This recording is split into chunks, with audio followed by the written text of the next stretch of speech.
mérite ki am mérite mooy lépp lu mu am ci daraja moo ko ñaqal boppam liggéeyal ko donte nag wërsëg parfois suñu borom da koy jàll ci loxo nit mais Macky Sall parcours bi ñuy wax yëpp c'est grâce à Abdoulaye Wade ah. il a été pistonné. C'est-à-dire que Macky Sall parcours bi mu am tout le monde bu nekkoon dans cette époque nga am parcours bi mu am ñëw gis père Abdoulaye Wade yolos yarulu sëgg wokk doq yarulu bu jël la bombardé la ak un poste de DG te pourtant bi mu la koy def ñuy wax mérite y a d'autres ingénieurs yi gën a xarañ foofu mais poste politique la jóge fa nekk ministre jaare foofu nekk premier ministre jóge foofu nekk ministre de l'intérieur nekk lu ne dem président assemblée nationale loolu lépp méritu kàll c'est par le biais de président Abdoulaye Wade génn ci président Abdoulaye Wade trompette yow bañ na ko ba programme bi ñu jaaru sax dañ ñoo nax ñëw falu def la neex élection 2017 laa koy def nga toog ba mu neex la ne defoonuma ko conseil constitutionnel laaj avis parce que nguur gi commencé neex c'est ça le parcours de Macky Sall tappale du premier mandat jusqu'au deuxième mandat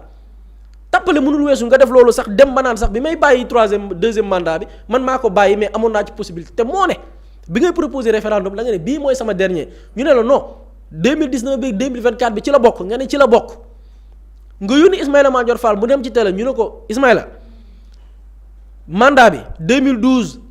à 2019 premier mandat la mu ne waaw 2019 2024 muy deuxième mandat bi mu ne waaw ñu ne kon 2 mandats Ismaïla Madior Fall ne 2 ya ca la yam Macky Sall toog ba tey ne 3e sax amoon naa droit am 3e on peut pas conquérir tey benn prestige bi ou bien yenn fonctions yi par le mensonge tey ils veulent bâtir tey leur programme mais la fois dernière on parlait de quoi entreprise boobu man fàtte naa nu mu tuddati sax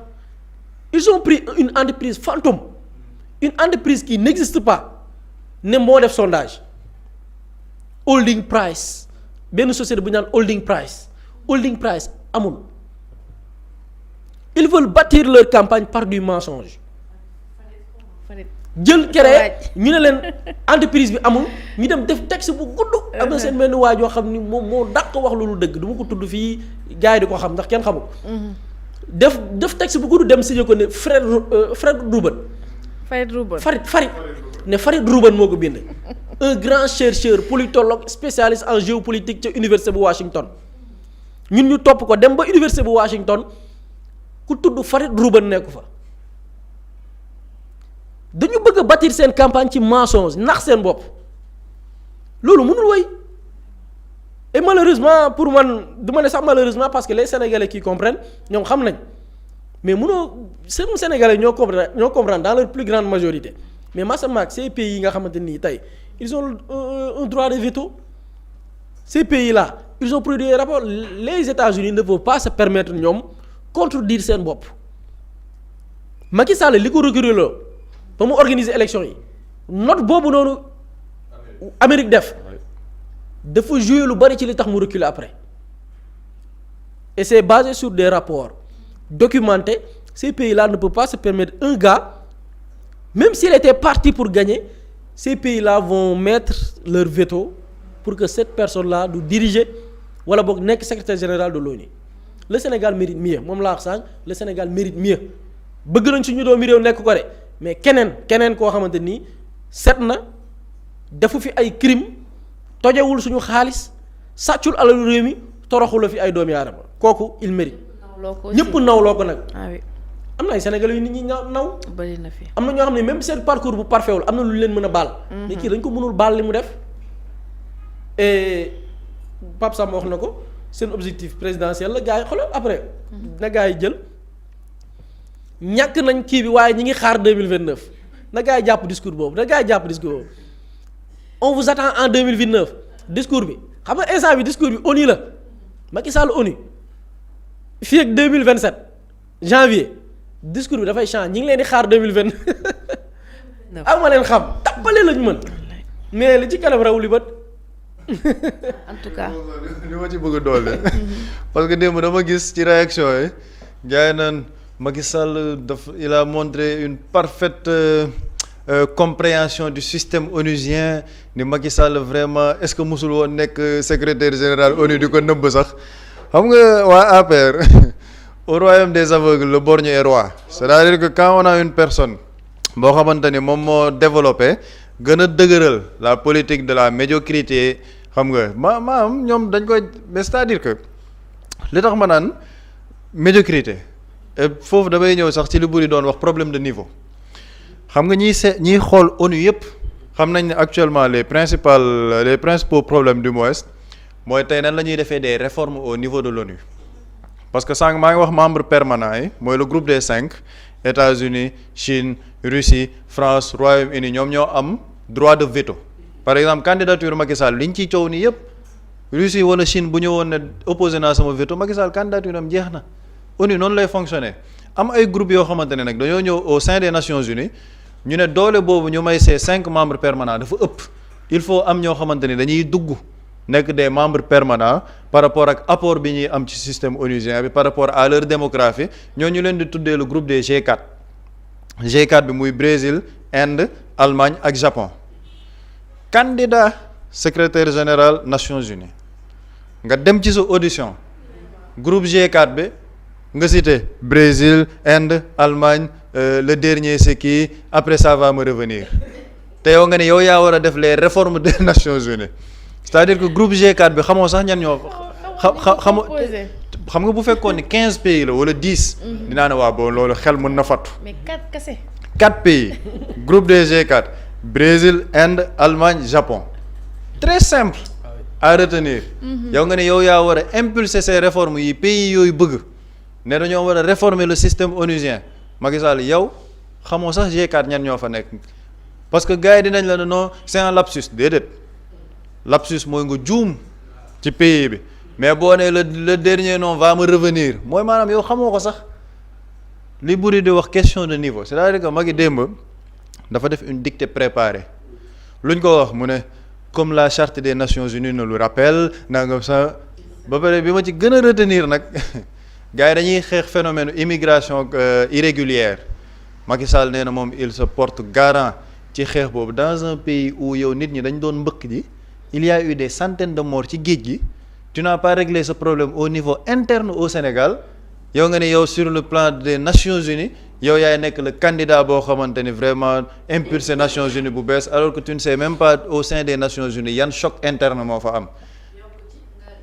xaral sa waa réew ba ñenn ñi jël gaal gi dem ngir daw la yow. dee fa. wallaay moo tax mooy li buri di wax en fait. xam nga réew mi dafa métti. vraiment.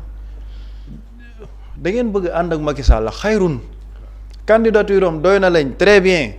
votre niveau yéen le niveau de Macky Sall vous dépasse jàpp ngeen ne kii moom il est extraordinaire. c'est un grand orateur. maanaam yow yéen Macky Sall yéen émerveillé nañ leen mais excellent c'est excellent. vraiment waaw ñun Macky doyuñu. Macky doyuñu parce que daa am fu ñu ko teg ñun dañoo bokk ci ñi ne. li fi xewoon de 2021 à 2024 kenn du ko fàtte. te nit ñi opération sang der bi ñu nekkee duñ ko nangu parce que Macky Sall dafa war a layoog sénégalais ñun problème bi lii la. léegi moo tax képp ku ci génn wax da ngay gis sax yenn saa yi ñu dugg ci chat bi naan waaw di ngeen xam ni yàlla fi nekk soxor baaxul ñoom xanaa 2026 la ñu xam ne yàlla am na. en 2024 ba ñuy def li ñu doon def yàlla amul woon. 2023 yàlla amul woon. li buri di wax ci Coro Mandela ba ñuy takkal Coro Mandela yàlla amul woon en complicité avec un groupe de presse. dañ koy fàttali. en complicité avec un groupe de presse bi fi defoon ay revue de presse. di tudd Coro Mandela ak ñoom ay Amidia yi mel ni ñoom ce sont des criminels de haute facture. ñoom xam nañ seen bopp. ñoom xam nañ seen bopp. ñii bañ ñuy tudd lu ñu def ñoom ñoo nekkoon des complices dañ fi doon xew ci biir réew mi. waaye léegi loolu noonu yëpp am fi. nit ñi di jooy justice parce que justice amagul ndax ñu ngi leen di wax réconciliation am naqar googu nag nit ñi am naqar googu nga ne leen waa léegi sax léegi il faut ñu porter candidature Macky Sall mooy li bëri di wax gis nga ces hommes politiques là de seconde zone yi nekk ci biir réew mi da ngay gis ku toog biir këram confortablement naan union de prière des Sénégalais pour que ñu fal Macky Sall te yow sa biir koñ boutiquier bi xamu la sa biir koñ boutiquier bi xamu la yow yaa fi toogoon ne Macky Sall ñii fi toogoon naan Macky Sall c'est un dictateur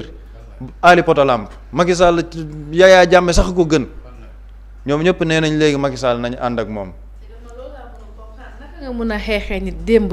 mu leer na ne kii woo fet yow dem nga ba tuddee ko sax un criminel dem nga ko sax ba tuddee ko ne day rey ay nit wala day galgal ay doomu aadama yi seen biir réew tey jamono change même pas 2 ans nga lubati ne yow da nga koy jàppale ci poste bu gën a prestigieux muy secrétariat général bu ONU loolu lan nga mën a nekk woo xam fet nga lan moo fa nekk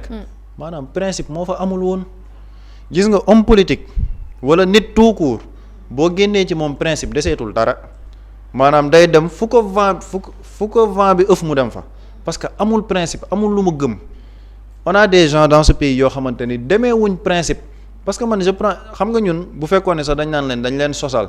man bu ma jëlee le cas de la société civile chaque fois ma wax ko tu ne peux pas être en 2012 contre Arona Sy parce que dafa waroon dem mission ONU nga contre ko bind Antonio Guterres bind ne noo warul dem ONU bu leen mës a nangu lii te pourtant c'était un simple commissaire de police ngeen ne daa am ay crimes yu fi am un président de la république plus de 80 morts yéen ngeen toogaat ne non sénégalais buy wër ñëpp a ñoo mën a dem gunge ko ànd ak moom waaye léegi principe bi fu mu ne. ba naan doo leen sax ay patriotes. waaw nee nañ sénégalais yi àndul ak Macky Sall du ñu ay patriotes. ñooñu bëgguñu réew mi waa ñoo yeey bëgguñu réew bi faf. bëgguñu réew mi kon waaw daa am foo xamante ni dañ ko teg muy lu factuel loo xamante ni opération sang bi maanaam madaar gi ñu bëgg a jël sotti ko Macky Sall defaat ko mu set wecc madaar googu fu ñu ko mënee këf tee ko dinañ ko këf parce que li fi Macky Sall def jugeegu fi il n'y a pas encore justice et li dangereux ci loolu mooy dañuy dem ba comme nit ñi xaw nañ découragé ci justice ñu profiter ci porox ndollu boobu sangaat Macky Sall ba gaay ne bon li fi xew sax maanaam mal interprétation bu mauvaise la wala léegi nañ fàtte leneen ba affaire yi nax saay demee noonu waaw loolu nag nit ñi duñ ko nangu dañuy toog ne li fi xewoon tànkal leeragul duñ jàll ci leneen les gens ne sont pas contre la réconciliation mais avant réconciliation justice day am bu ñu defee justice ba pare ñi nga xamante ni ñoo tooñ nit ñi xam ne ñoo tooñ ñu jaarale leen fi ñu leen war a jaar après bu boobaa ñi des ci biti parce que ñi tooñ moom buñ leen jaaree fi ñu war a jaar dañoo war a tëdd kaso waaye léegi ñi des ci biti nga xam ne peut-être ay sympathisants lañ wala leneen bu ñu bëggee baalante ñu baalante nit ñi les gens n'ont aucun problème man dama koy man damay waxtaan ak ñu mbokk APR c'est que les gens n'ont aucun problème nii personnel mais le cas de Macky Sall c'est un problème boo xamante ne problème mu ni mu gérer dëkk bi la problème mu ci biir réew mi lan la fi def comme ay action ba léegi justice amagu ci on le présente comme un criminel financier un criminel sanguinaire ba léegi li muy def ci biir réew mi jeexagul ci ñun ñu ngi dund les répercussions donc ñun nag sénégalais yi nga xamante ne nanguwuñ pour que ñuy sang deru Macky Sall ñun dañuy taxaw ne sa candidature lii de moo ci am te di inviter sax tous les gens toutes les personnes yi ko defagum la plateforme de Oumou Diallo nañ dem yónnee lettres yi maanaam bu mu di féliciter sax le travail des Sénégalais au niveau des États-Unis liggéey bi ñu fa def macha allah parce que opération sangaat bi du mën a nekk les vrais patriotes duñ ko nangu. yaa aussi lien bi buri gars yi ñu ngi koy laajte mooy lien bi nga doon wax sànq ñu ngi koy laajte et je sais pas si sera possible nga def ko ci description bi wala ñu xool fu ñu ko mën a def rek. pour ku ci bëgg a jot ci. exactement je pense qu'après nañu jéem a xool nañu koy igi c'est noamaki.org NONA sans accent A simplement MACKY.org donc boo fa duggee. et am na leneen li moo ci bëggoon leeral papi mun nga ko illustrer à travers bu la indi ci site bi boo tapé sur agir mooy fi nekk ci kaw noonu boo ci cliquer di nga gis après daf la yóbbu ci benn page boo xam ne t'auras les 5 membres permanents donc fii la lay njëkk a indi boo cliquer agir da lay indi ci contacter les délégués gis nga da ngay gis les 5 membres permanents ak les membres non permanents gis nga papi mun nga pause fii gis nga boo yegsee fii 5 membres permanents yi am na ci koo ci cliquer ci moom dafa am na benn enveloppe bu nekk ci kaw kii bi benn genre enveloppe boo cliquer enveloppe bi automatiquement daf lay renvoyer yow ci sa boîte mail donc tu ne fais que ñëw ci baawu texte bi général texte bi automatiquement tu remplis ton nom et ton pays bu fekkee nag jàllul mun na bañ a jàll selon l'ordinateur wala téléphone bi nit ki di yor mën nga copier le texte boo ko copier dem ci sa boîte mail coller ko fa ñëw ci dëkk bi nga ko bëgg a envoyer y a la France y a la Russie y a Chine y a les États-Unis ñoo ñëpp mun nga ñëw copier seen adresse mail coller ko fa ci texte bi nga copier texte bi mun nga ñëw sax ci kaw fa la ñuy def copier boo ci ne tak daf koy copier automatiquement nga coller ko ñëw ci suuf remplir fa sa tur ak li nga xamante ni waaw mooy fi nga dëkk ce pays boo ko ci kiiwee rek tu envoies et puis ces pays là yi nga xam ni ils ont ce droit de veto là ils ont la possibilité ñoom bu dëkk yëpp sax àndoon ni par exemple diw la ñuy tànn ñoom bu ñu mettre seen veto boo xoolee démb feeñoon na ci audition yi am na ñenn ñu ko doon laaj est-ce que Afrique moom warul am droit de veto parce que tey Afrique ñun suñu dëkk yi la ñuy bari plus de 50 pays bu ñu àndoonoon ne lii la ñu bëgg benn dëkk ci 5 membres permanents yi bu nee déet du am donc kazalika tey un candidat ou bien une candidature bu ñu mettre leur veto selon parce que tu mets li nga xamante ni mooy les crimes yi mu fi def tey ONU ci niñ ko tëggee donte y a plusieurs choses à dire par rapport ak organisation bi mais ONU ci nañ ko tëggee dañ ne dañu am ay chartes dañu am ay principes dañu am ay valeurs yi daf ci bokk les droits humains. Qu'en est-il tey de ce candidat son mandat ces 2 mandats li nga xamante ni yore na ko réew mi par rapport ak yelleefu doomu aadama Pape Samba mi ngi wax wàllu immigration léegi immigration ñun invité nañ fi fii Boubacar Seye lu yàggul matul ñetti weer bi mu revenir ci anam yi nga parce que Boubacar Seye il a créé un collectif des victimes de Macky Sall moom il fait partie des victimes de Macky Sall comment Pape Samba mi ngi wax wàllu gestion de l'immigration Boubacar Seye ci loolu lañ ko jàppee woon. bi ñu ko fi invité mi ngi ko doon leeral dafa dem participer ci ay ndaje gisee ak waa Union européenne na ko yow Boubacar Seye li ngay xeex ci immigré yi di leen xeexal ak ñu leen di jàpp ci ay dëkk ngay wër di leen plaider ak yooyu pourtant ñun Union européenne sa dëkk jox nañ leen ay milliards pour ñu xeex immigration Boubacar Seye ne leen naka ñu jox ko na ko jox ñu sa adresse mail ñu envoyé leen les financements yoo xam ni mais li gën a garaaw ci financement yooyu xam nga financement yooyu la financement yooyu du bor. am na ci yoo xam ne bor la mais am na ci yoo xam ne sax c'est des dons ne leen bu ngeen demee seen réew tëggal leen ay programme yoo xamante ne nii daf leen di permettre ngeen téye ndaw ñi naka ngeen leen di téye mooy kii dem di tukki parce que amatul yaakaar ci dëkkam mais ngeen jox leen ay milliards pour ñu créer des projets yoo xam ni jeunes yi dañ fiy nekk gis seen bopp nguuru Macky Sall xaalis bi kenn xamul fu ñu ko dugal Boubacar Seye ñu invité ko ci benn média. mu ne maa ngi interpellé dem naa gisee ak waa Union européenne ñu ne ma jox nañ leen nangam ci milliards xool accusé wul kenn ne maa ngi laaj nguuru Macky Sall fan lañ dugal milliards yooyu noonu bi muy def déclaration boobu mi ngi woon bitim réew gars yi bàyyi ko ba mu wàcc aéroport Blaise Diagne ñu jàpp ko Boubacar Seye ci jàpp boobu la amee jabet ci jàpp boobu la jëlee feebar boo xam ne ba tey mi ngi faju depuis 2021 ba tey. tey cette personne dem ne moom dafay plaider pour l'immigration pardon yow waxuma la immigration de mais l'immigration clandestine ci xeex ko jox nañ la ay milliards pour nga régler ko yow nangu ngeen sàcc xaalis yow da nga am politique yow da nga mun yow politique migratoire pour sa dëkk da nga ko am yow que la fiy dugg ak la fiy génn lan nga ci def dafoo ci dara lu dul di mbubboo xam nga nguuru Macky Sall li ñu daan def dañ daan mbubboo jafe-jafe askan wi di ci noos ñoom di sàcc xaalis tey cette personne s'il dit que moom à la tête du secrétariat général de l'ONU il va régler la question de l'immigration waxul dëgg fii ci dëkkam ay doomam a ngi tukki Union européenne jox ko ay milliards ne ko régler mbir mi ñu jël xaalis bi sàcc ko ci nguuram la dem gaal gën a bare jamonoom il a reçu plusieurs milliards ci nguuram ñu sàkkal pexe xaalis bi rapatrier nañ fi ay nit jëleen yeneen dëkk bi leen rapatrier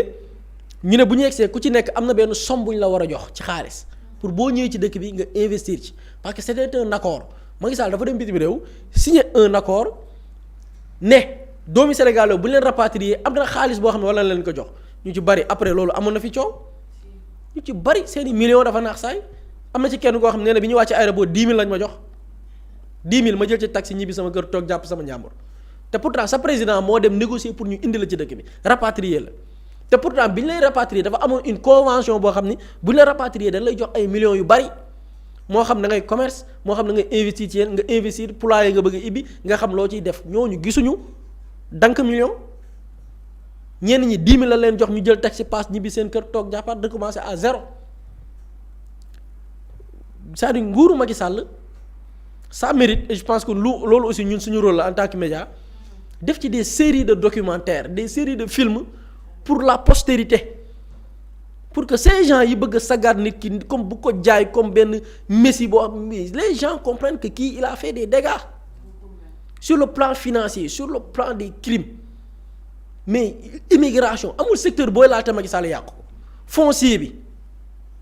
ñun bi ñu changé régime bi fii lan la président njëkk a def dem Mbour 4 xool lañ fa def nga jël Mbour 4 benn nit moo fay am ay hectares pendant que gars yaa ngi fi di louer bay bëgg a dee ñu jël ay hectares jox ko nit hectares yi boo ko calculer ay boo ko defoon morcellement bi boo ko defoon ay junni nit mën nañ fa am kër nga jël jox ko benn nit. am na ci yoo xam ne bi ñu koy signé c'était entre février mars 2024 la ñu def autorisation de lotir au niveau du ministère de l'urbanisme ñu jox ko benn nit bu bokk ci régime c'est-à-dire que Macky Sall mën nga def ci moom une série de documentaires de 200 épisodes du jeex loolu nag les gens ne vont pas accepter que ay nit tey bëgg a wëlbati cette histoire comme si dara musul xew et ça va pas passer bu neexee yàlla. dafa yàggut sax. oui ko dafa yàggut dara ñu jàll ci li nga xamante ni moo di ñetteelu sujet bi rek. Mously Immo Sénégal moo leen di indil saafara ci jafe-jafe bu ngeen am ci wàllum immobilier yow mi bëgg a jënd kër yow mi bëgg a tabax wala nga jaay sa terrain jokkool ak waa Mously Immo ku am sa kër bëgg ku la ko terrassel wala nga am sa tool bëgg ku la ko lotisel defal la ko ay terrain Mously Immo Sénégal daf leen koy jàppandal gunge leen ci anam gu mucc ayib ku am sa kër itam te nekkuloo ci biir réew mi bëgg ku la ko toppatool gérer la ko Mously Immo moo ci gën a gaaw gën ci wóor ku bëgg réfectionner tabax wala nga defar plan architecte mën nga jokkoo itam ak waa Mously Immo Sénégal mën ngeen leen a woo ci 77 887 25 13 77 887 25 13 Mously Immo indi saafara ngir jëndum kër tabax jaayum terrain terrasse yi ay tool wala lotissé ko defal leen ko ay terrain loolu lépp Mously Immo moo ci gën a gaaw man ngeen itam abonné ci seen chaîne YouTube Mously Immo Sénégal ngir am yeneeni xabaar yu gën a dëggu wala itam wàllum conseil ci wàllum immobilier fii ci biir réewum Sénégal